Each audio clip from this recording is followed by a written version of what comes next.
Hey, I'm Scott. Here's how to support the show.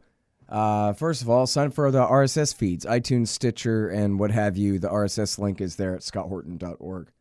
And then also stop by scotthorton.org/donate. Anybody who donates $20 right now, you get to the front of the list to get the audiobook of Fool's Errand. I'm going back over it a second time. It's taken me forever. I'm sorry, but I'm trying to make sure it's good for you there. But $20 and you go to the front of the list. Anybody who donates $50 or more at scotthorton.org/donate, you get a signed copy of Fool's Errand, Time to End the War in Afghanistan. Anybody who donates $100 or more, you get a QR code commodity disc, a silver coin with a QR code on it. It tells you the instant spot price. And anyone who donates $200 or more, you get a lifetime subscription to Listen and Think Libertarian audiobooks. And by the way, you can do monthly donations, subscription donations there of $5, $10, $20, $50, $1 million, whatever you want there by way of PayPal. And thank you very much to everybody who does that. Those monthly donations really help. And of course, you can also donate per interview at patreon.com/Scott Horton Show. And anyone who signs up now for to give $1 more per interview at patreon.com, you get 2 free audiobooks from Listen and Think. So all that is at scotthorton.org/donate. Also on the front page of scotthorton.org, there's a link to amazon.com. Do all your Christmas shopping through there, and I get a kickback from their end of the sale, not yours. So that's pretty good. And then, hey, leave me a good review on iTunes or Stitcher. You guys love the show, right? So leave some reviews and tell them why. And, of course, share them on Facebook and Twitter and that kind of thing if you can. Thanks. War is the improvement of investment climates by other means. Clausewitz for dummies. The Scott Horton Show. Taking out Saddam Hussein turned out to be a pretty good deal. They hate our freedoms. We're dealing with Hitler revisited. We couldn't wait for that Cold War to be over, could we? So we can go and play with our toys in the sand. Go and play with our toys in the sand. No nation could preserve its freedom in the midst of continual warfare. Today, I authorize the Armed Forces of the United States to begin military action in Libya. That action has now begun. When the president does it, that means that it is not illegal. I cannot be silent in the face of the greatest purveyor of violence in the world today, my own government. All right, you guys, introducing Robert Alvarez. He is a senior scholar at the Institute for Policy Studies and was a senior policy advisor to the Energy Department Secretary and Deputy Assistant Secretary for National Security and the Environment from 93 to 1999. And he's got a very important piece at commondreams.org. Korea, end the 67-year war. Welcome to the show, Robert. How are you? I'm fine. Thank you for having me on your show. Very happy to have you here. And great piece that you wrote. Now, I think everybody knows this, but if they don't, hey, guys, did you know this? That we still don't have a peace. We don't have a real end to the Korean War of 1951 through 53. How can that be? Well, there's never been a will on either side to end this war, and it's just sort of one of these things that's become a fact of life, and to a large extent, it's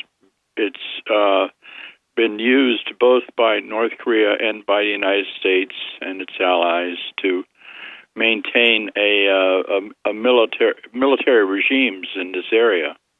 But now it's sort of reaching a point where we're getting into a level of brinksmanship involving the buildup of nuclear weapons that we have to really think about how do we back away from this in a way that makes the world a safer place. Mm-hmm. Yeah, it seems like the Americans are used to just threatening the North Koreans however they like and whenever they like, and yet now they can hit back for the first time.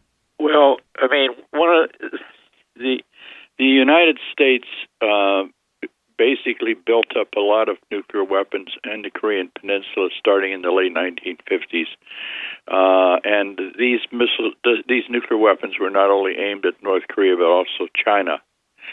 People don't also remember that the war in Korea involved a very, very bloody war with China. and it was China that pushed the American military forces back across the 38th parallel at great sacrifice to their armies. So that this is something that's been there for quite a long time, and it's had occasional flare-ups. There was a what is known as the Little Korean War that occurred in the 60s to the mid-70s, where there was a sort of low-level conflict that went on between the United States and South Korea, and it's now called Democratic People's Republic of Korea. But what we're looking at right now is the risk of failure of brinksmanship, and what this will mean in terms of if the United States in particular decides to proceed with what you would call a preventative war, and what that will mean for that region, what that'll mean for the United States in terms of its safety and security. Now, I don't want to play down the actual danger, but then again, I'm not sure I believe that the North Koreans can detonate H-bombs and or especially miniaturize A-bombs or H-bombs and really put them on the head of a missile, but maybe I'm just being assuming they can, they don't have that many to begin with. And they're still a ways away from really developing a thermonuclear device that could be put on a warhead, and much less an intercontinental ballistic missile that could accurately hit a target. I mean, it's one thing to be able to shoot up an ICBM and recognize that it can go so far. It's another thing for it to be accurate. And what its chances are. And, when you put a nuclear warhead on top of an intercontinental ballistic missile, it shoots up essentially into low space and then re-enters and undergoes a great bit of what we call shake, rattle, roll, and heat. And these are very difficult conditions that you have to control in order for the weapon to work and for the missile to be actually accurate. I think that what we're seeing here are really provocations going on particularly between the United States and North Korea. I mean, we hear a lot in the news about North Korea setting off nuclear weapons, firing missiles, but what we don't hear a lot of is that the United States, South Korea, and Japan have been engaged in a stepped-up number of war game preparations in order to wage war with North Korea for the last decade or so. And the other thing is that the stated policy, or the unstated policy, but it's been pretty clear, is to throw this regime out. And so whenever it's almost a perennial situation, whenever these war games go on, they've increased in length and duration and intensity. It provokes the North Koreans into doing things like blowing off nuclear weapons and shooting off missiles as a way of reciprocating to this. So we're getting into this rather spiral, and the American public is largely unaware of the fact that we remain formally in a state of war, that we do these things. We have a policy of trying to get rid of their regime, and we continue to build up our military forces there in a way that just provokes and makes the situation worse. China is another situation that we are kind of not paying that much attention to, because we always hear our politicians arguing, well, it's really up to China to fix this problem. No, China shares an 800-mile border with North Korea, and they don't want to see a unraveling of this regime or an unraveling of the political social order on the Korean Peninsula be caused by a war, because it's going to destabilize a significant portion of their country. So this really boils down to the United States and North Korea sitting down and hashing it out, and working out some sort of arrangement whereby we can maybe find a path to end this war that's been going on for 67 years. The big problem that we faced is that we had a good chance of ending this war and also the North Koreans not having nuclear weapons in the 1990s when... Oh, wait, hang on, because I want to ask you all about that in a second. But before we get into the agreed framework and all, because I really like... When I started reading your article to approve it for antiwar.com, I got to the paragraph where it says, when I went to North Korea to negotiate the agreed framework, or around that time, wow, all right, I can't wait to talk to you about that. But give me a second, because let's stick with 2017 here. There's a great piece by my friend John Schwartz at The Intercept. North Korea says it might negotiate on nuclear weapons, but the Washington Post isn't reporting that. And this is just... I try to mention this in every interview about North Korea now to bring this up. The North Koreans put out a statement that said, as long as the U.S. hostile policy and nuclear threat continue, the DPRK, no matter who may say what, will never place its self-defensive nuclear deterrence on the negotiation table. In other words, they are willing to negotiate, or at least they're leaving the door open to their willingness to even negotiate their possession of nuclear weapons if America would quit threatening them. And yet when the Washington Post reports it, all they say is the current regime has made it clear it will never place its nuclear weapons on the negotiating table, leaving out the part where they said, as long as you keep threatening us and practicing invading our country and flying B-1 bombers over the DMZ, etc. Well, I think that's correct. That's essentially the case. I mean, North Korea has for years advocated a non-aggression pact with the United States, and the United States has spurned it, largely arguing that this is just a dirty trick on their part to have us leave the country so they could resume their effort to take over the South. That's not really a realistic situation. What we are now, we're stuck with a very large military presence, and in that region of the world, and we don't want to remove that presence, especially with respect to the looming and growing power of China. All right, hang on just 1 second. Hey guys, did you notice the new and improved show notes? Damon Hathaway has been doing a great job with the show notes there on the pages at libertarianinstitute.org and at scotthorton.org. So check out the links for all the information we talk about in these interviews. You guys have been asking for that for a long time. Well, we got it now. Good show notes at scotthorton.org, etc. All right, this show is sponsored by The War State. Mike Swanson wrote it. It's a great book about the early history of the military-industrial complex after World War II.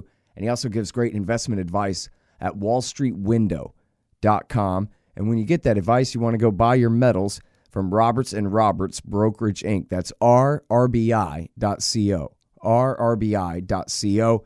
LibertyStickers.com for anti-government propaganda for the back of your truck. And we got a brand new and improved site and brand new and improved sticker art coming up soon for you there at LibertyStickers.com. And, of course, you'll probably also want to sign up for Tom Wood's Liberty Classroom by way of the link on my page. And I'll tell you what, did you notice how great the website is at foolserrand.us, the website for my book? Well, it is great. And you know who did that? It was Harley Abbott at expanddesigns.com/Scott. And if you go to expanddesigns.com/Scott, you can save $500 on your brand new website. So let me ask you about this then before we go back to 1994.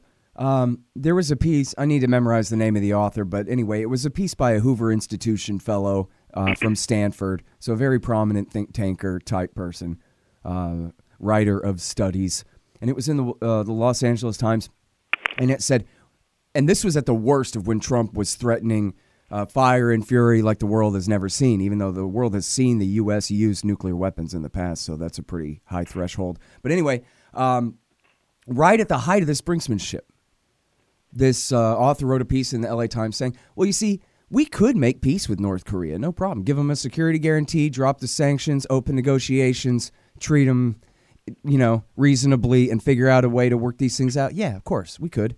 But we don't want to do that. Because if we don't have the danger of North Korea to threaten South Korea and Japan with, well, then they don't need us.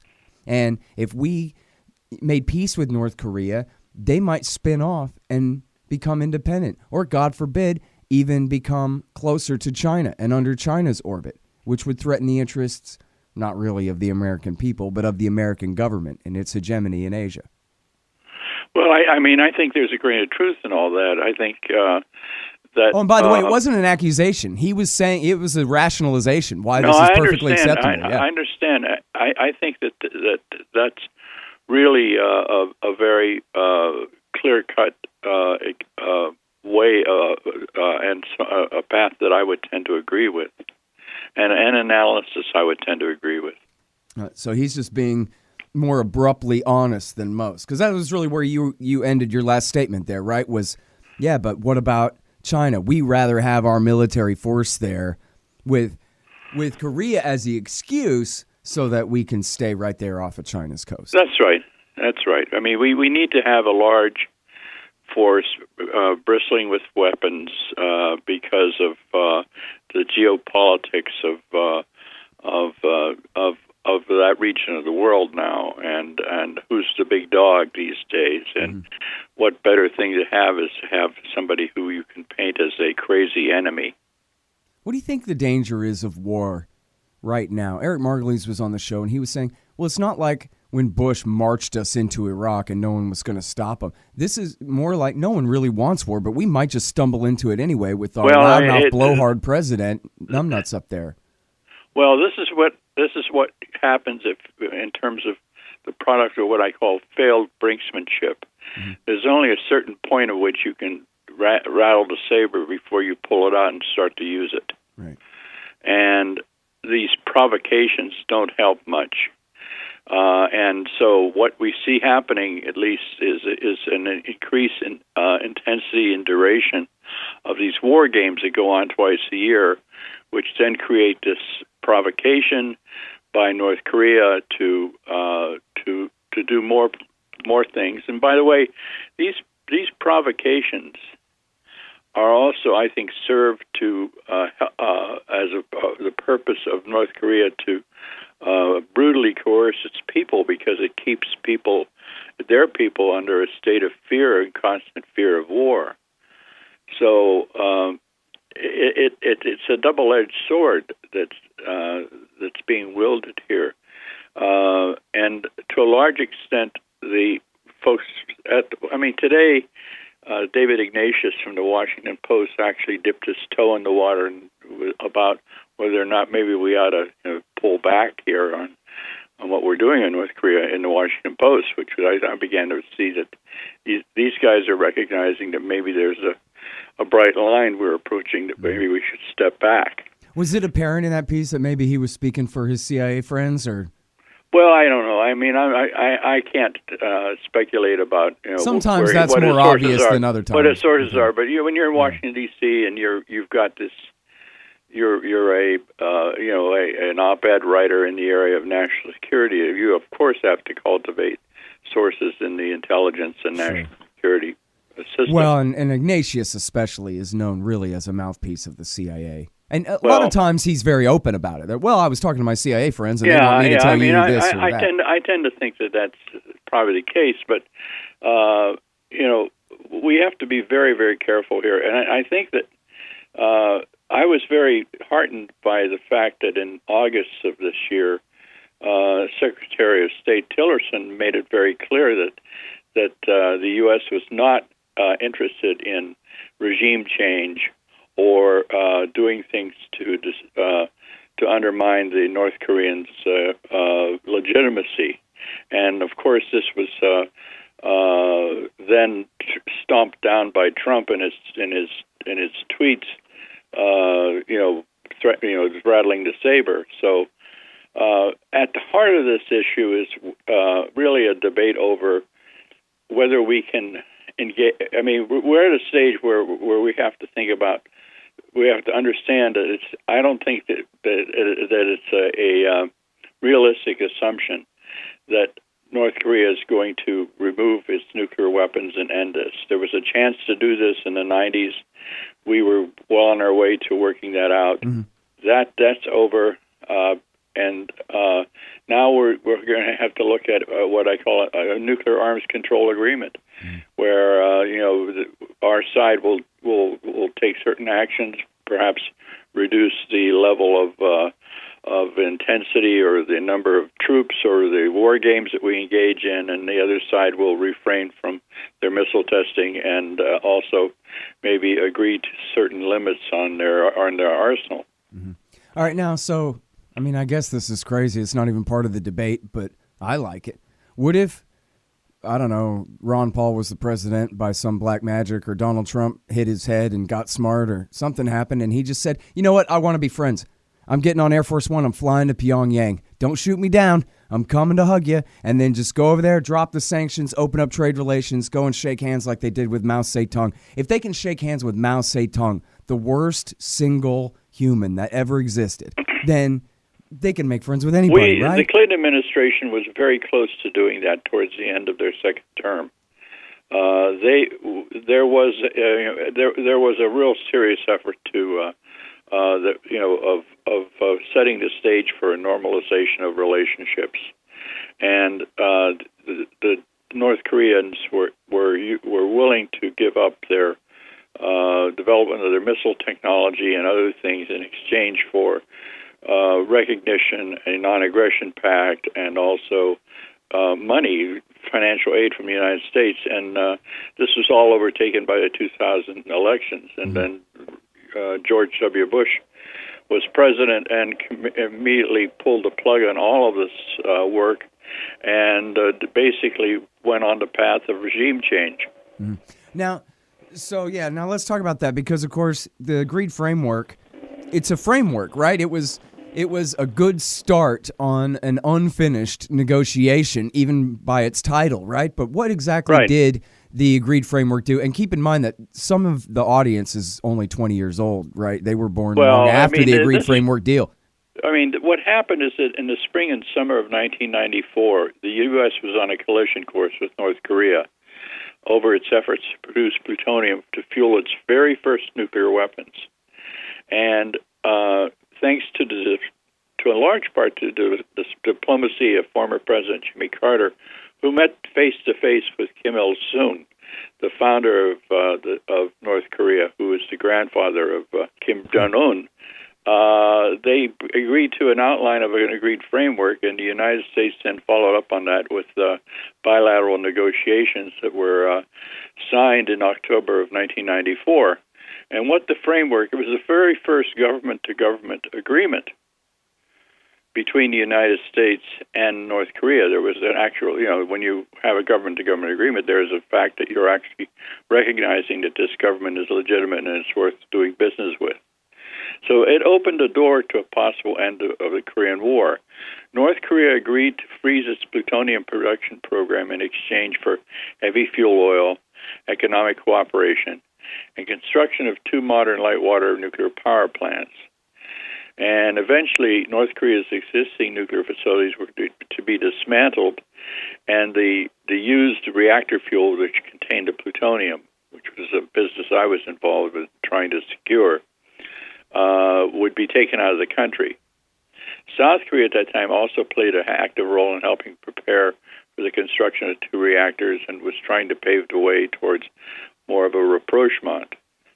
And so things were moving in this direction, and as I said, the Clinton administration was poised to have a really dramatic Nixon visits China moment with North Korea, but it was overtaken by the 2000 elections. Mm-hmm.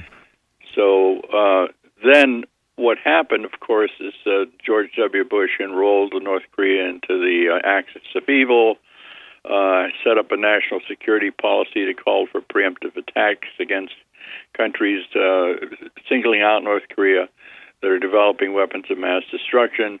They had their first sit-down with North Korea in October of 2002, and if you recall, this was shortly before the United States was preparing to invade Iraq. Mm-hmm. and demanded that and he basically laid out an all or nothing demand to the North Koreans that they had this secret uranium enrichment program. And it was no secret. Everyone knew about it for years. And it was addressed in the Agreed Framework, but it wasn't given a priority at the time and could have been fixed. And this was the North Koreans saw this going on. First of all, it was pretty clear that the new administration didn't want anything to do with having any kind of relationship with them, wanted to overthrow their regime. Mm-hmm. Well, and Bush outright abrogated the deal over the uranium enrichment that's correct. accusation. And they actually thought that the North Koreans would somehow back down, and they were surprised when they quickly came back and said, we're going to... See, this is the answer I never heard before. Was what the hell did they think they were doing other than forcing them out of the non-proliferation treaty and into nuclear weapons when they were busy invading Iraq at the time? Well, it made no sense, and I think that they overestimated the power of wielding a stick with the North Koreans, because here they are poised to invade Iraq, and the North Koreans basically create another huge crisis right on the eve of their invasion. Mm-hmm. They were not anticipating this. Well, but like you're saying, though, that they were the ones who created the crisis by making a big deal out of this uranium program, which, as far as we know, never produced any weapons-grade uranium anyway. It was addressed in the Agreed Framework, but it was not a priority because it was sort of a next step kind of thing. It could have been elevated to a higher level. But you're saying that when they announced that when the Americans announced they were abrogating the Agreed Framework based on the uranium accusation, that they didn't think. I mean, because when we go back in hindsight, you go through the list of things, the national security strategy and the PSI and the breaking of the framework. It seems like they were deliberately trying to force them out of the NPT. But you're saying that no, they thought that the North Koreans would capitulate further and say, okay, we'll give up our uranium program too? Well, I think that's what they were thinking. I think they have this attitude that the only thing that works with the North Koreans is a stick, and they don't understand is that when you use a stick with the North Koreans, they then hit you back with a stick. Mm-hmm. And there's give and take in these negotiations. And I was involved, in peripheral ways with the Agreed Framework. And what I noticed is that this was really a series of threats and concessions going on between the United States and North Korea, where it was moving eventually moved in the right direction.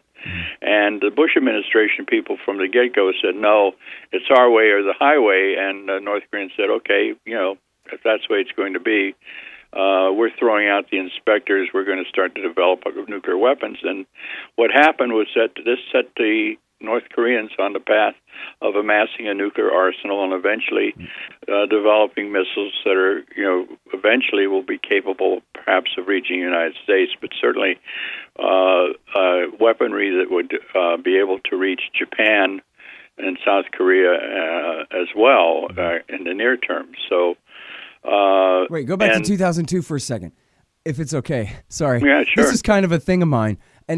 And I'm sorry, for the life of me, I can't remember who it was, but I swear that within the last 6 months, I've interviewed someone on this show who completely debunked the Korean 2002 uranium enrichment program. Yeah, they'd bought some aluminum tubes from AQCon, but they hadn't used them, and there's really no evidence of it. And yet, for years and years, I've had different experts of different opinions about the uranium enrichment program. So I was wondering if you could please, sir, just tell me every single thing that you know in the world that you can think of about what all is known and unknown about what North Korea was actually doing with uranium in the fall of 2002.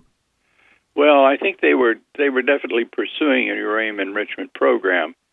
Whether they were doing it for weapons or not is an issue that should have been explored and opened up for debate and discussion with the North Koreans. Mm-hmm. I mean, under the Nuclear Non-Proliferation Treaty, every country actually has the right to have a uranium enrichment capability. The United States basically uses its muscle to prevent countries from taking that path if they can. So the North Koreans could logically argue that, well, if we're going to have these two Lightwater reactors that require slightly enriched uranium, we want to we want to be self-sufficient and have our own capacity to enrich uranium.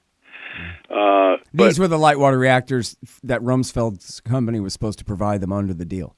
Well, actually, the deal, that was something that was sort of an open problem because the Republicans didn't want to spend a nickel on any of that. The South Koreans were actually spending a great deal of money and effort to prepare the sites and help build these reactors. There was much more heavy lifting going on by the South than the United States on the reactors. I personally didn't think that the reactors was a good deal, but it was something that we had to go along with because North Koreans wouldn't back off on it because if you're going to build these two large modern nuclear reactors on a electrical grid system, of which maybe 30-40% of it was built by the Japanese in the 1930s, it makes no sense unless you're going to have to rebuild the grid, which will effectively double the price. But we sort of felt this is a door opener. This is a way for us to sort of open the door to begin to establish a more trustful relationship. All right, now, but so how did you know before the Bush team even knew that they were developing? I mean, because we do know that they bought some aluminum tubes for making. Well, but you're saying they did build their own Natanz facility? I can only say we knew about it within the Department of Energy through our intelligence capability, and the Republican Party in the Congress actually issued a report denouncing the North Koreans for publicly developing uranium enrichment in 1999. So it was no big secret. It was in the news media. It was not something that, we discovered you're cheating. We all knew about it, and we knew that there was a way to fix this in the context of the Agreed Framework, but the Republican Party, the George W. Bush administration, wanted nothing to do with this agreement. They wanted to overthrow this regime and felt that was more important than having a rapprochement with this regime. And this business of regime change has continued even through the Obama administration by his passive behavior about it. That is, I think, a serious flaw in U.S. policy.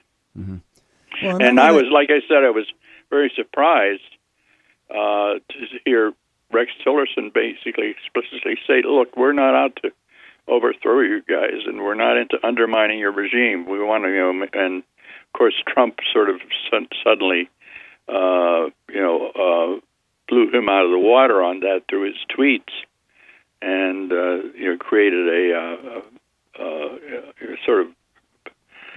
create a situation where how can you trust these guys?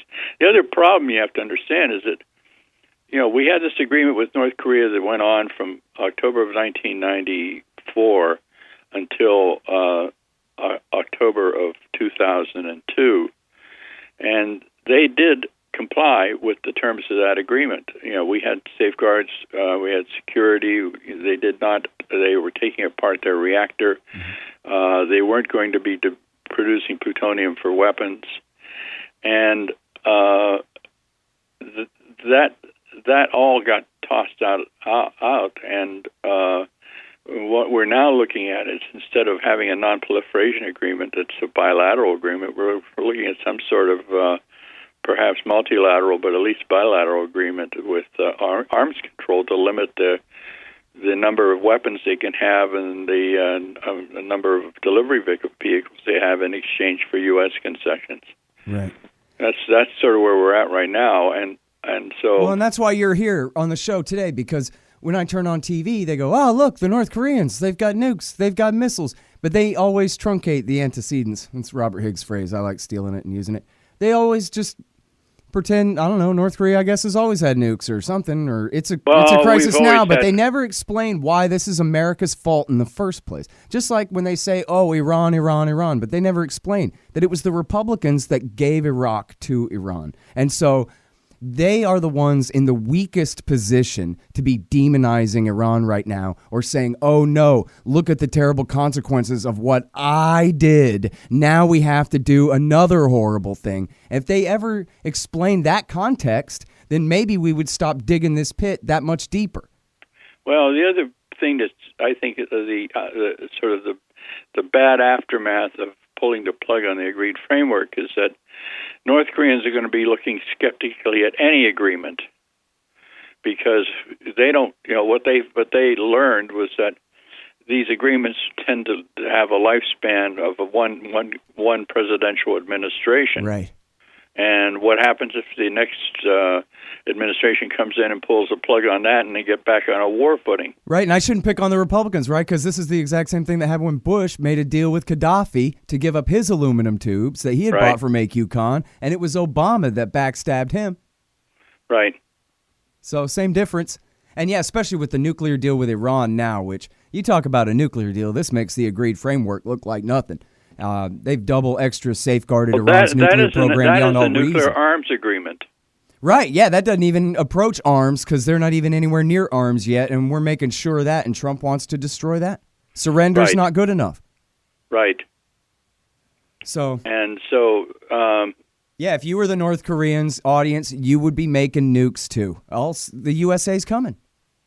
Well, see, I was over there on several occasions, and to one of my jobs was to put together the project to secure the spent fuel at the Yongbyon site and to bring teams of American experts in to help do this and work collaboratively with the North Koreans to get the spent fuel and put it into canisters and have it subjected to international inspections, make sure that the plutonium was in there would not be extracted.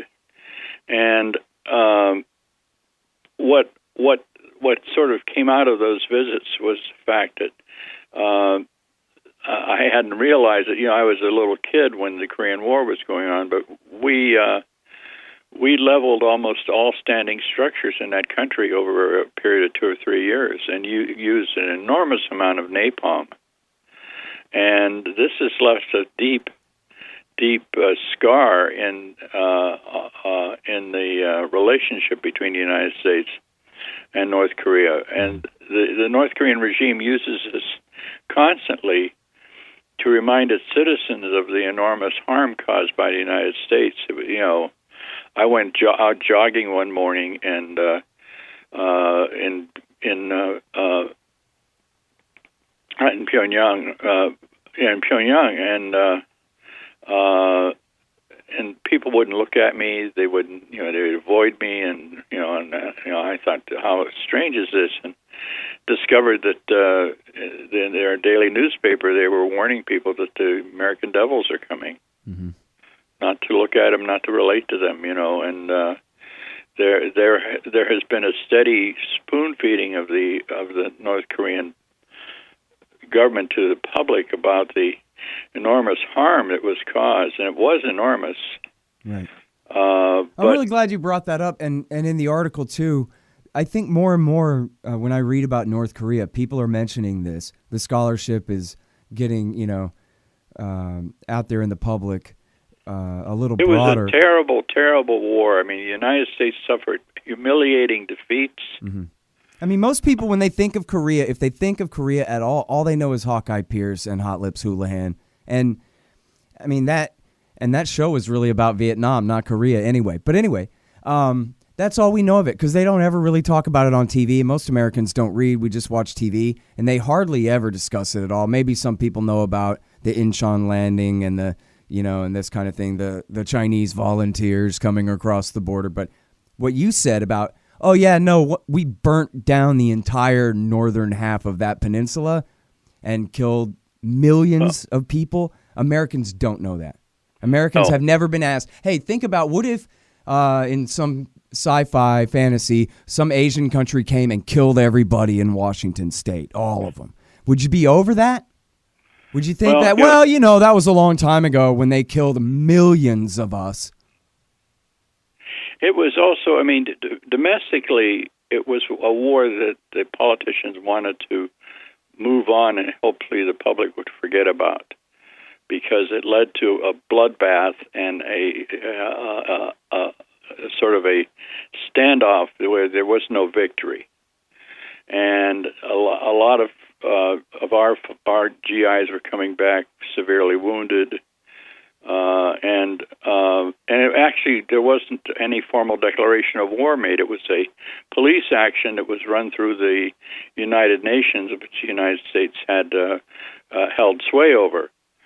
But Dean Rusk, who was Secretary of State during the Kennedy and Johnson administrations, said several years later that bombs were dropped on, quote, everything that moved in North Korea, every brick standing on top of another. And over the years, the North Korean regime has developed a vast system of underground tunnels and are, constantly doing civil defense drills and have, for years and years, have inundated their population with the fear of another such, carpet bombing problem going on. So, well, and it sounds silly to us, right, as Americans who live in a pretty nice country. I mean, I live in Austin, Texas, which is just a really nice town. I mean, what can I say? It sounds crazy to think that some military dictator with his garrison totalitarian state over there in Korea would tell the people of Korea that Americans are devils, that we're some, supernatural demon things. But I'm saying that that's because we don't have the imagination to put ourselves in their shoes. That in other words, if we really did look at it from their point of view, knowing the true history of what America has done to them before, if you were just the propagandized subject of a totalitarian state, and they are saying these very worst things about the Americans, you would have every reason to believe them. It wouldn't just be that they say it all the time. It would be that that this is the history of your family, is the time the Americans came and killed everybody. And we have almost totally erased this history in terms of Americans, the subsequent generations of Americans. And even, I'm an old man baby boomer now, and all I remember is listening to radio shows of F-86 Sabre jets fighting Russian MiGs in Korea, and seeing relatives coming back in who were severely wounded. But no one talked about it much because it wasn't the kind of war that you could compare to World War II, where we were fighting there was a general consensus we were fighting an evil force for the purpose of trying to make the world a safer place, and we won. And except this was a war that turned into a standoff. We suffered enormous military defeats at the hands of the Chinese. It wasn't really even a war. It forced President Truman to not run for re-election. It took Dwight Eisenhower to go in and put a stop to it through the Armistice Agreement. Now, having said this about the Armistice Agreement, the other point I would like to make is that the United States also, I think, planted the seeds for the North Koreans to pursue nuclear weapons when it decided to violate a fundamental provision of the Armistice Agreement, Section 13D, which barred any of the parties from introducing more destructive weapons, and the United States decided to bring in, over a period of several years, thousands of nuclear weapons, which were not just aimed at North Korea, but also at China. And that, by the late 1980s, early 90s, all those weapons were removed. But in the meantime, the United States pretty much shredded that Armistice Agreement by ignoring one of the fundamental features of it, which is you shouldn't have a big arms buildup on the Korean Peninsula, which the United States decided to do with nuclear weapons. Yeah. Well, and, I don't know. I keep thinking that, in my gut, it says that, look, we've had this sort of, my eyes tell me, my history knows, we've had relative peace there for all these decades. As you said, there was that mini kind of war in the 70s. Well, people don't remember things like the Pueblo, where an entire ship was seized. Yeah. But that's been a while. I guess I'm just saying. It's on display in North Korea. I'm just saying that it seems unthinkable that Trump would just start dropping H-bombs on people, or that this kind of thing really... or that a skirmish could escalate into something like that. And yet it seems like a lot of, real experts people like William Perry are saying, hey, we got to, Charles Krauthammer, he's another one who came and said, you know what, I think we're going to have to accept North Korea's nuclear weapons capability and ratchet this thing back down again. And he's known, of course, as a hardcore war hawk.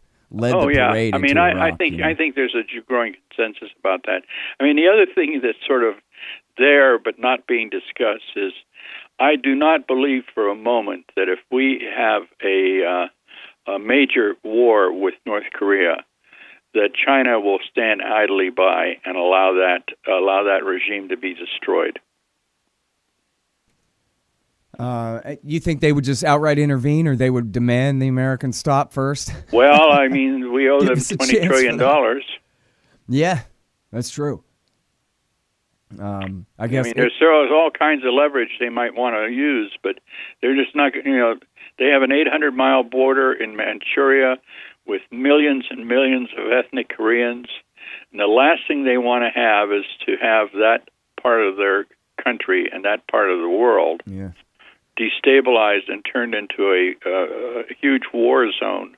Well, where you have the prospect now of nuclear-armed warlords roaming around. Well, and you have Vladivostok is just up the way, too.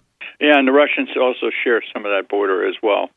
And the Russians have had a long-standing client relationship with North Korea until the end of the Cold War, which we also don't pay much attention to. But I also think, that we risk having a very serious confrontation with China if we get into so-called preventative war with South Korea, and there's hardly any mention of that right now. The only mention of China is that it's their job to fix this for us, and that's totally wrong. Yeah. Well, I don't know. I guess maybe I am starting to get a bad feeling about this. I mean, clearly the whole situation, the theme of this whole interview is that it doesn't have to be this way at all. It doesn't have to be this way at all. And yet we're talking about the possibility of a full-scale genocide. Well, I think that I always... And maybe Japan getting nuked, too. My favorite hobbies is building hopes. Yeah. And I think that... You're doing a great job. The people who understand the consequences of this more than anybody else is our military. The last thing, they're there, they're doing what they're told, but they also understand what it will mean when you get into a serious ground war on the Korean Peninsula. Yeah. You're talking about wiping out nearly all the population of Seoul, Japan being attacked. These are serious issues, and I think our military is very cognizant of this. Yeah. Well, James Mattis, the former Marine Corps general, now Secretary of Defense, was quoted recently saying, it sounded like a warning. Didn't sound like he was chomping at the bit there, but he said, look, this would be the most bitter fighting of our lifetimes, period. That's it. And so he's including Vietnam and the previous Korean War. Oh, absolutely. Like. I mean... if not World War II, I guess. The North Koreans have been preparing for another war with the United States since the 1950s. And one of the things that they've done is that they have one of the most extensive systems of tunnels in the world. And getting into a ground war in North Korea is going to be a nightmare. I mean, this is not Hollywood we're talking about here, or, the SEAL Team 6 or that kind of stuff. This is a serious ground war that would turn into major carnage. Yeah. All right, well, listen, I'm sorry that I kept you so long, but I'm glad that I did. Thank you very much, Robert. I really appreciate it. You're very welcome. Thank you. Bye-bye. All right, you guys, that is Robert Alvarez. He's at the Institute for Policy Studies, a senior scholar there, and was senior policy advisor at the Energy Department from 93 to 99. And you can read this one here at Common Dreams, Korea, End the 67-Year War. And you know me, ScottHorton.org, antiwar.com, libertarianinstitute.org, and foolserrand.us for my book, Fool's Errand, Time to End the War in Afghanistan. You can follow me on Twitter at Scott Horton Show. Thanks.